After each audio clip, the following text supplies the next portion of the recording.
Bonjour et merci de nous rejoindre. Nous allons commencer l'analyse technique d'aujourd'hui en abordant la paire dollar-yen et les derniers événements qui ont secoué les marchés. Thomas ? La paire dollar-yen a perdu 0,4% lors de la dernière session, le RSI donne un signal négatif.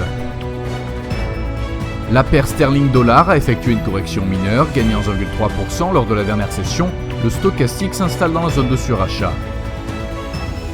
L'action Google a chuté de 1,4% au cours de la dernière session, l'ADX entre en territoire neutre.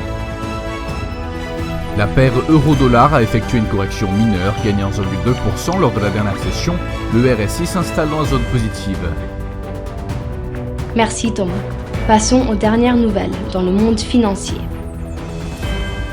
Les conservateurs américains estiment que Facebook doit effectuer un travail important pour répondre à leurs inquiétudes selon lesquelles le réseau social est biaisé.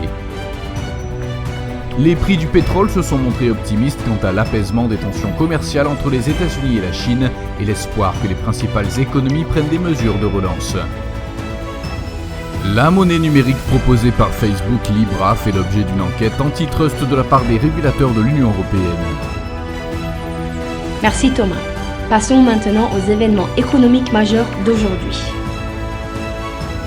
Les renouvellements des inscriptions au chômage aux États-Unis seront publiés à 12h30 GMT, le PMI composite de market en Allemagne à 7h30 GMT, le PMI composite de market dans la zone euro à 8h GMT, les ventes en gros au Canada à 12h30 GMT, la confiance des consommateurs dans la zone euro à 14h GMT et l'évolution AIE des stocks de gaz naturel aux États-Unis à 14h30 GMT.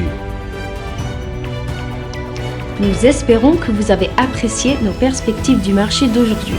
De la part de toute l'équipe, nous vous souhaitons une journée de trading productive.